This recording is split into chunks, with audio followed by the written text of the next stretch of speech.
Hi everyone, to all of our teenagers here at Nativity that have just recently received your sacrament of confirmation, I wanted to say, first of all, congratulations. That's a really big deal, really big deal. You are now fully initiated into the church. You are adults in the eyes of the church. So congratulations to all of you. I hope you celebrated. But I wanted to address a question that was posed and maybe this is your experience, it was certainly my experience after I received my confirmation. We just did all of this preparation, I just received this great sacrament, we had this mass, oil was on my head, I don't feel any different, right? I feel like the exact same I did before the mass, now after the mass. So what are we supposed to do now? What are you with the sacrament of confirmation supposed to do now? It's a perfectly normal question, right? So if you haven't asked it, you probably will at some point. If you are asking it, well, just know that you're not alone. And I'll just give you some advice that I had from my own life. So I think the main thing is in life, including in our life of faith, not everything that is good or everything that you need to do is going to be wrapped up with great feelings. So what I mean by that is, I'll use an example. Probably many of you are athletes or actors or actresses or play an instrument, have some sort of hobby. But I'll just use the example of an athlete. You train, right? You go to practice, you learn about the sport, you go to, you do drills and stuff to improve yourself and to hone your skill. You show up to a game, and you might wake up before the game and have no desire to get out of bed.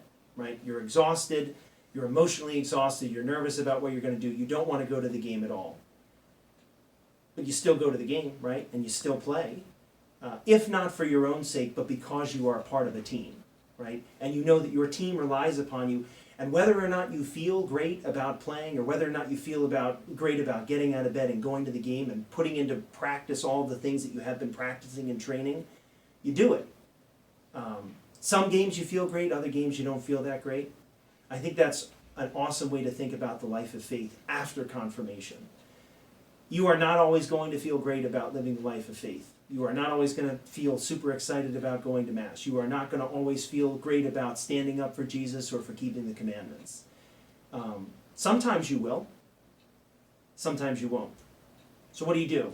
The times you don't feel like it, you just stop doing it, you think the faith is dead, kind of go away or slack off, but the times you do feel it, you're going to keep doing it? No, what does Jesus kind of show us? What is that example of thinking about sports? It's not all about your feelings, right? It's about who you are, the reality of what you are. You are now confirmed, period. If you received the confirmation, if you went to confirmation mass and Father Bob, it would have been Father Bob, trace the oil on your forehead and confirmed you, be sealed in the gift of the Holy Spirit, you are sealed with the Holy Spirit. You have a task to do. And to know that you are confirmed, to know that you now have a task that's been given to you by God, hopefully you recognize, like, okay, there are going to be good days and bad days. There are going to be days when I feel excited and days when I don't feel excited, but still I have the same task assigned to me, which is you wake up in the morning, you say your prayers, you go out to school, you go out to your activities, you go to your family, you go to wherever you are in your life, and you live for Jesus, right? Day in and day out. Some days it'll be easy, some days it'll be hard, but you just keep going.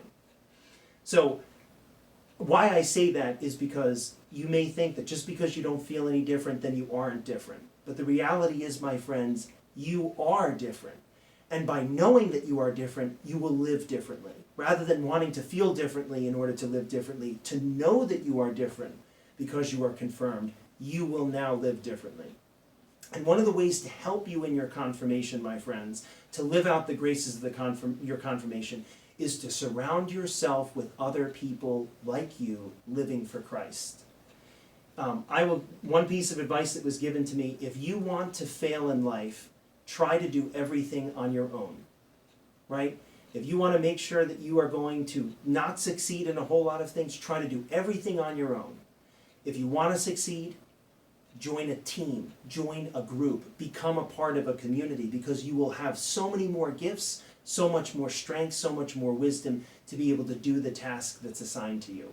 And the same thing with the life of faith. Jesus didn't just come to create a whole bunch of little individual units. He came to form a church. We are a body that is a church. We are a team. And so you, my friends, many of you are in 8th grades going into high school. Others of you might might be in different grades. But my invitation for you is join a group here at the church. I'm inviting you. You were invited at your confirmation mass, but I'm reiterating the invitation. Come and join youth ministry. Try it out, right? Try it out.